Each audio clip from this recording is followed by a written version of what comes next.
जय हिंद, जय भारत, जय श्री राम। ये विषय है। आज इस समय में कुछ लोग कहते हैं ये कलयुग है। कलयुग का हवाला देते हुए लोग ये भ्रष्टाचार का बढ़ावा देते जा रहे हैं।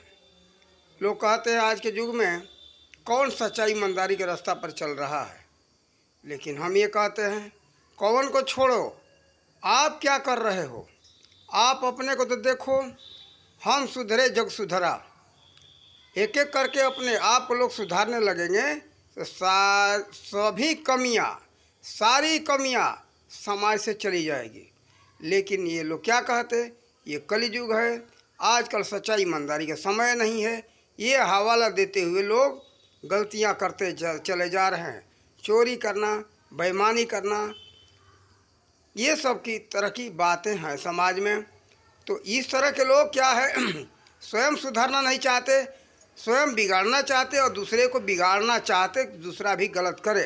कहते अरे भाई वो सब छोड़ो, समय चला गया, ये कलयुग है। आज के समय में सच्चाई ईमानदारी का समय नहीं है। लेकिन ये गलत बात है। जब उसके साथ होता है, करते हैं लोग छल कपट परपंच, तो कहते कि लो हमारे साथ ये तो ऐसा लोगों ने कर दिया। अरे भाई तुम्ही ने तो बढ़ावा दिया। देख, बढ़ावा नहीं देना चाहिए गलतियों का, कमियों का। समय नहीं कहता है कि गलत करो, स्वयं हम कहते हैं। लेकिन हम ये कहेंगे कि सब लोग सुधरो, तभी सुख शांति से रह सकते हो। ये नहीं कि केवल कलयुग का हवाला देते हुए। और ये युग नहीं है, ये समय नहीं है। समय है दूसरों को करने के लिए, समय है तुम्हारा कि तुम खूब छल कपट करो, चोरी करो, बेईमानी करो। जब भाई आपके साथ होता है तो फिर क्यों परेशान होते हो कि हमारे साथ तो ऐसा हो गया। इसलिए कलयुग का हवाला देते हुए भ्रष्टाचार का, आतंकवाद का, चोरी का, लूट का, बेईमानी का बढ़ावा मत दो। अगर इन सब से बचना है तो इस सब चीज़ से बचने के लिए एकमात्र यही रास्ता है कि बस सच्चाई ईमानदारी पर चलो और चलने के लिए संदेश दो, तभी सब लोग सुख शांति से रह सकते हो। अगर सुख शांति से रहना है तो ये कहो कि भाई समय खराब नहीं, हम सब की मानसिकता खराब है, हम लोगों की आदत अपनी सुधारनी पड़ेगी। अगर हम सुधरेंगे तो जग सुधरेगा, सारी कमियां चली जाएगी। ये नहीं अरे भाई हटाओ, वो समय था, सतयुग था, लोग सच्चाई ईमानदारी के रास्ते पर चलते थे तो सब सुखी थे।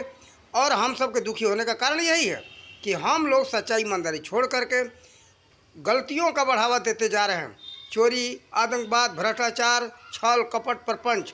लोग ये भी कहते कि भाई जो गलत रास्ते पर चलता है वो तो सुखी रहता है, जो सही रास्ते पर चलता है वो दुखी रहता है। देखो, सही रास्ते पर चलने वाला कभी दुखी नहीं रहेगा। अगर उसके साथ कोई गलती होता है तो पहले का हम ही दुखी हैं। हमारे साथ गलती हो रहा है तो हमारे पहले किए हुए गलती का वो परिणाम है, फल है। इसलिए कभी ऐसा नहीं करना चाहिए कि गलतियों का बढ़ावा दो। और ये मत कभी भूल करके भी मत कहो कि ये समय सच्चाई का नहीं है, नहीं तो आपके साथ भी वही होगा। आप दूसरे को शिक्षा दे रहे हो कि हमारे साथ गलत करो, दूसरे के साथ गलत कराने के पहले आपके साथ गलती होगी। देखो, एक बात है, उदाहरण दे रहा हूँ। एक वकील साहब थे, एक गणेरिया था। उदाहरण दे रहा हूँ कहानी पर।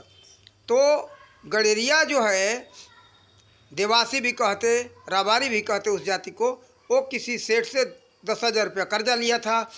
तो सेठ जब मांगने लगा, दे नहीं रहा था गणेरिया, नहीं दे सका तो जा कर के सेठ मुकदमा कर दिए। तो वो सेठ के मुकदमा के बाद वो गणेरिया कोर्ट में पहुंचा। एक वकील से कहा कि वकील साहब, हमारा ऐसा है कि हमको फलाने सेठ ने मुकदमा कर दिया, हम 10,000 रुपये लिए थे, कर्जा दे न सके, इसलिए हमारे पर मुकदमा है, उस मुकदमा को आपको देखना है। तो वकील साहब क्या कहते कि देखो, तुमको 10,000 कौन कहे 10 पैसा भी नहीं देना पड़ेगा, एक ही तारीख पर उसको मैं केस को समाप्त कर दूंगा। वो कहा गणेरिया कि ये कैसे हो सकता है, हमने कर्जा लिया है तो कर्जा तो देना ही पड़ेगा। ऐसा कैसा है कि कर्जा न देना पड़े, भले हम देर में देंगे, इस समय हमको शांति मिले, हम सूद ब्याज सहित जब हो जाएगा तो हम दे देंगे, लेकिन हमारा मुकदमा आप देखो थोड़ा हमें शांति मिले। तो देखो इस तरह का वो वकील ने कहा कि नहीं नहीं, चिंता करने की बात नहीं, एक पैसा भी देना नहीं पड़ेगा, सूद ब्याज को छोड़ो, सूद ब्याज छोड़ो, आपका मूलधन भी एक पैसा भी नहीं देना पड़ेगा। वो गलेरिया परेशान हो गए कि भाई सोचने लगे ये कैसे हो सकता है, कर्जा लिया हूँ तो कर्जा तो देना ही पड़ेगा। अब वकील साहब कहे कि देखो एक पैसा नहीं देना, मैं बता रहा हूँ ऐसा तुम करना। तो बोला कि अच्छा ठीक है, क्या करना पड़ेगा। तो बोला वकील साहब ने कि देखो कोर्ट के अंदर हम पूछे, चाहे सेठ के पक्ष का वकील पूछे या जज साहब पूछे, तो कहा ना केवल वहाँ केवल भे बोलना, भे के अलावा कुछ नहीं बोलना है कोर्ट के अंदर तुमको। अब ये बात दिमाग में गणरिया ने रख लिया और जब तारीख पड़ा तो पुकार हुआ, गणरिया पहुंचा। अब उससे पूछा गया भाई तुमने सेठ से कर्ज लिया था? तो भे, अरे भाई अब यहाँ भे नहीं बोलना है, ये भेड़ नहीं चरा रहे हो, यहाँ कोर्ट में हो, जो मैं पूछ रहा हूँ उसका सही उत्तर दो। कहा कि भे। तो सेठ का वकील बार बार पूछे, ऐसे भे भे करे, जज साहब डांटे करे भाई देख सही सही बोल, कर्जा लिया था या नहीं? भे। फिर जो है इसके पक्ष का वकील पूछा, कहा कि देख छोड़ हटा इन बातों को, तुम सही सही बताओ कर्जा लिया था या नहीं, कितना लिया था? कहे भे। कोई भी कुछ कहे तो कहे केवल भे, कोई कुछ भी पूछे तो कहे भे। अब भे भे का शब्द सुन करके जज साहब नाराज हो गए और कहा कि देख एक बात है, ये जो है मुकदमा झूठा है, फर्जी है, मैं इस केस को यहीं समाप्त करता हूँ। अब ये इसको निकालो, जल्दी भगाओ, ये तो जानवर का भाषा बोलता है, मनुष्य का भाषा समझता नहीं, जानवरों में रहा है, जानवर की भाषा के अलावा इसको कुछ पता नहीं है, इसलिए इसको जल्दी निकालो, यहाँ से भगाओ, बाहर करो कोर्ट से, इसको यहाँ देखना नहीं चाहते, हम पसंद नहीं करते नज़र से देखना, हटाओ इसको, जल्दी हटाओ, भगाओ नहीं तो बहुत बुरा हो जाएगा, निकालो। अब जो है निकाल दिया गया। फिर जब वकील साहब निकले और वो गलेरिया निकला, अब वकील साहब बाहर जाके कहने लगे कि भाई देख तुम मुकदमा जीत गए, मुकदमा तुम्हारा हमने समाप्त करवा दिया, अब एक पैसा सेठ जी को नहीं देना है, अब केवल हमारा तुम फीस जो 500 रुपये दे दो। कहने लगा कि वकील, अरे वो गलेरिया फिर बोला भे। अरे कहा वकील साहब ने कि देखो वहाँ कोर्ट में भे बोलना था, तुम्हारा मुकदमा ख़त्म करवा दिया हूँ, अब हमारा तुम फीस दे दो। फिर बोला भे, कुछ भी समझावे वकील साहब, केवल भे। तो देखो भे कहने का, भे सिखाने का, बेईमानी करने के विद्या सिखाने का, छल कपट सिखाने का फल वकील साहब को मिला। इसी तरह से जो सिखाते हैं, जो लोग कहते हैं कि ये सच्चाई ईमानदारी का समय नहीं है, आजकल छल कपट प्रपंच चोरी गुंडागर्दी बदमाशी का समय है, तो उनके मत्थे आता है तो उनको पता चलता है। तो देखो जो सिखाओगे, जो करोगे, वो आपको भरना पड़ेगा। देखो बबूल का पेड़ बो करके बबूल का पौधा लगाओगे तो आम का पौधा होगा नहीं, और कांटा ही मिलेगा बबूल से, आम का फल कभी नहीं मिल सकता है। ये बात सदा ध्यान रखो। इसलिए कभी भी गलत का बढ़ावा मत दो, छल कपट प्रपंच चोरी बेईमानी का बढ़ावा मत दो। जू का समय का हवाला दे करके, और ये भी कहते कौन चलता है, और ये भी लोग कहते हैं अरे भाई सच्चाई ईमानदारी पर चलने वाले तो सदा दुखी ही रहते हैं। ये गलत बात है। सच्चाई ईमानदारी पर चलने वाले के साथ परमात्मा स्वयं आकर के उसका साथ देते हैं, और उसके साथ थोड़ा कहीं अन्याय हो गया तो अन्याय करने वाले को बुरा दंड भी मिलता है, और अन्याय जिसके साथ हुआ उसके साथ पूरा भगवान के दया होता है कि इंसाफ होता है। देखो एक तो कारण कि मेरे सामने ही गुजरा है, कभी बाई चांस मेरे पास से पैसा गिर जाता है मेरे जेब से, तो हमें पूरा भरोसा रहता है कि हमने किसी को बेईमानी नहीं किया, अंत में हम जाते तो रास्ते में हमको मिल जाता है। कई बार ऐसा हुआ कि 2 घंटा 4 घंटा के बाद भी गए तो हमको मिल गया, कारण कि हम किसी के साथ ऐसा करते नहीं, जब करते होते तो हमारे हाथ से चला जाता। एक बार हमारी जेब से, यही जिला बहराइच के ककरहा रेलवे स्टेशन से इलाहाबाद जा रहे थे, एक बार मेरे जेब से 80 रुपया निकला था। तो देखो हमने किसी का लिया होगा, हमारे किए हुए गलती का वो परिणाम हमको फल मिला था। इसलिए हम जब से सही रास्ते पर चलने लगे, तो देखो अगर हमारे साथ गलती हो रहा है, कुछ छल कपट हो रहा है, तो हमें सोचना है कि हमारे किए हुए गलतियों का ये फल है। देखो गलती नहीं करोगे, आपके साथ कहीं गलती नहीं होगा। यही है भगवान की इच्छा, कि देखो भगवान की इच्छा है कहीं भी जाते तो हमको शरण मिल जाता है, अच्छे लोग भी मिल जाते हैं, सारा कार्य हो जाता है, कोई परेशानी नहीं आती है। इसलिए सदा ध्यान रखना चाहिए। आज हम एक बात और भी कहते, हम भी 2000 ये नहीं 1993 के पहले, सखी भाव में आने के पहले हम भी ने सांप और बिच्छुओं को मारा था, लेकिन सखी भाव में आए तब से हमने ये सब छोड़ दिया।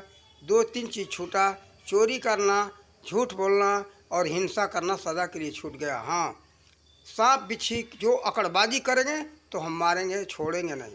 लेकिन हाँ, जिसको हम करें भाई चले जाओ, कोई जा रहा, हम उसको नहीं मारते। लेकिन ये है, उसी समय से नहीं, जीवन में अभी भी आज तक हमारा 66 वर्ष शुरू हो गया है, अभी तक न किसी ने सांप भी नहीं काटा और न बिच्छू काटा। आगे दिन हो सकता है हमारी कोई गलती होगी तो भगवान हमको अवश्य दंड देंगे। और देखो, दंड के लिए अपने उस गलती के दंड के लिए कभी भी भागना नहीं चाहिए। गलती के दंड के लिए सदा तैयार रहना चाहिए। गलती किए हैं तो हमको दंड तो भोगना ही पड़ेगा। देखो, गलती का दंड किसी को बकसता नहीं, सबको उसका दंड भोगना ही पड़ता है। देखो, किए हुए कर्मों का फल कभी व्यर्थ नहीं जाता है। देखो, जो भी हो रहा है हमारे साथ, अच्छा हो या बुरा हो, हमारे सबके किए हुए कर्मों का फल है। और सदा ध्यान रखना चाहिए कि हम किसी के साथ बुराई न करें और हम बुराई का बढ़ावा न दें। जहाँ तक ये समाज में अपने बच्चों को, आगे आने वाली पीढ़ी को संदेश देना चाहिए, कभी भी गलती नहीं करना चाहिए। हम गलती करेंगे, गलती का बढ़ावा होगा, हम सबको भोगना पड़ेगा, हमारे आगे आने वाली पीढ़ी को भोगना पड़ेगा। इसलिए है मेरे भाइयों, हम सभी से हाथ जोड़ करके निवेदन करते कि कलयुग का बढ़ावा देकर, हवाला दे करके, अरे कलयुग है, इसमें कौन सही रास्ता चलता है, कौन नहीं सही चलता है, तो आपको भी भोगना पड़ेगा। इसलिए इसी युग की बात नहीं है। युग है अपनी जगह पर सही है, लेकिन इसी युग में और सतयुग में भी सूर्य उगते थे, सूर्य का प्रकाश धरती पर आता था।